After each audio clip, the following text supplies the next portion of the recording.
Want to talk a little bit about Amir Locke, who was murdered by St. Paul police in a no-knock raid. I'm going to show you guys here a clip of the video of that. So fair warning, it's not exactly comforting to watch. This clip also has, it's from ABC News, and it also has both of his parents speaking about what they would like to see happen going forward. So just fair warning, you guys, not fun stuff here. This guy was 22 years old and he was murdered by police. And this is the video of that and his parents discussing what they would like to see happen to the officer involved.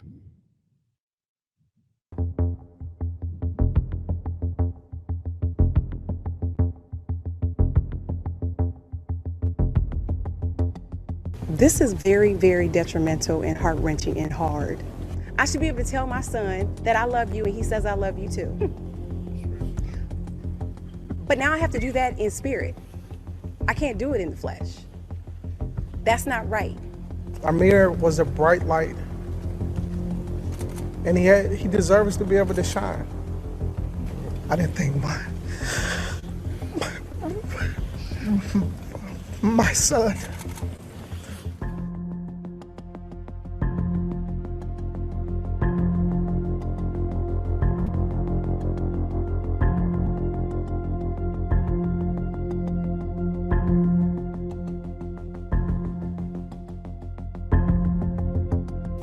The officers were approaching. They were giving commands to show your hands, show your hands. And as they got close, you can see, along with an individual emerging from under the blanket, the barrel of a gun. That's the moment when the officer had to make a split-second decision. That decision will be examined by the county attorney's office that reviews this case.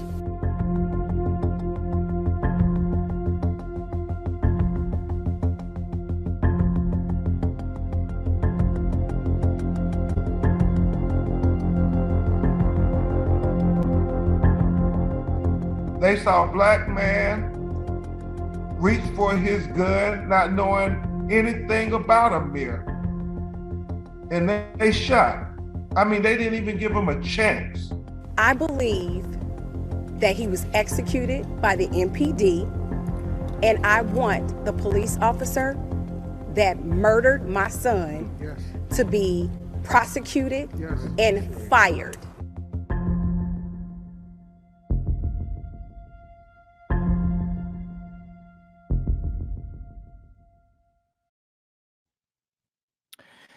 So, what do I say? That's powerful and deeply sad stuff. It's also worth noting that the judge that oversaw the trial against Derek Chauvin for murdering George Floyd was the judge who approved this warrant. And as they mentioned, Locke was not named in the warrant. So you guys, I want to make really clear, regardless of what your stance on guns are, I tend to be pretty moderate on guns for a lefty. We do not have a Second Amendment if that was a justified killing. If you can just barge into somebody's apartment and then say that because they have a gun, you're going to kill them, then we don't have a right to bear arms. And I want to also be clear that there's always been a racial line on the Second Amendment. That's always been the case. There's always a substantially different reaction to a black person with a gun than there is to a white person with a gun. How many times do we see cops, Dylan Roof? How many times do we see cops bring in Rittenhouse? How many times do we see cops bring in armed maniacs when they're white? Right? Dylan Roof gets a fucking fast food burger on his way to jail. Locke, who wasn't even named in the search warrant, and it lives in a country where you have a right to bear arms, gets killed for bearing arms. So and where are all the fucking Second Amendment folks? Where's the NRA on this one, huh? We all know why they're not here. We all know why they're not here, right? It's because of the color of his skin. Amir was 22 years old, you guys. 22 years old, killed for the crime of having a gun in a country where you have a right to bear arms. And for this to continue happening in Minneapolis, in the Minneapolis area after George Floyd and Philando Castillo and however many other names have happened between now and then, It's also worth noting, I don't know how many of my viewers are aware, one of the first police departments to take up the Obama administration on all of their recommended reforms was MPD, Minneapolis Police. How did that work? Did that somehow lessen the violence that they inflict upon their community? Did that somehow make them a less racist department? No-knock raids are absurd on the surface, you guys. They're absurd on the surface. You have a Fourth Amendment right that is supposed to protect you from unreasonable search and seizure. A no-knock warrant obviously falls under unreasonable search and seizure. So we'll keep an eye on this story going forward, but this is another example, you guys, of why we need to defund and abolish police and start from scratch. We obviously need a department to try to help keep us safe, but it's obvious that police do the exact opposite and always have. And I'll mention again, as I always do with these stories, that cops in this country, law enforcement agencies in this country, were born out of slave catchers. That sheriff star that you see on sheriff badges, that was originally a star that they wore, that slave catchers wore. Okay? There was never the intention for law enforcement to be just. The intention was for law enforcement to protect the powerful and oppress the oppressed. So there's always been this racism cooked in to law enforcement from the jump.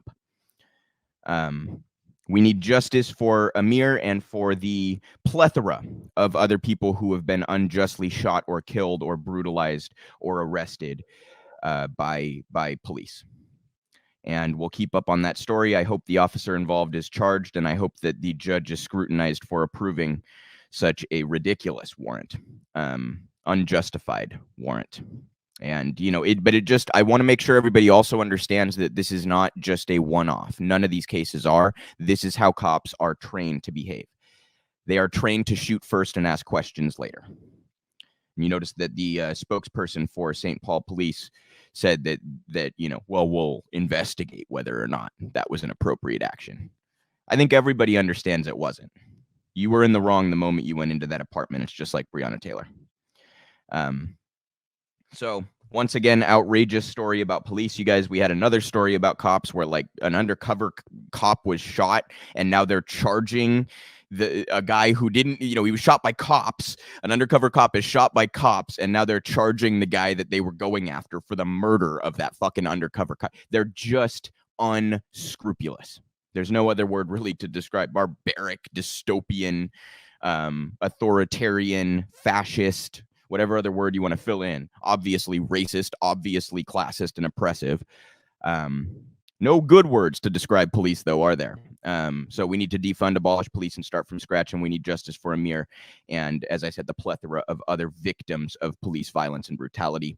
And by the way, just a quick note, shame on Joe Biden, who said he would reform the legal system and reform police. And what has he done? What has he done? We're going to cover later how he and Eric Adams are out there spewing a bunch of propaganda, pro-police talking points, fear-mongering about crime, right? Being all hyperbolic and fear-mongering about crime while completely ignoring all of the suffering and death and harm that has come from his neoliberal regime, from his colleagues and all the other areas. What has Biden done? He's increased federal subsidies to police departments when he said he would reform them. Has he done anything about the Justice Department? Of course he hasn't. Nothing. He's been in office for over a year. Guys, most of this stuff could be done by executive action on this particular issue. And fuck all is what he does. He does fuck all. So shame on Joe Biden for this one, and shame on the police involved. I hope that this officer has charges brought against them, and we need to continue to fight for justice for Amir and his fellow victims of police brutality and violence.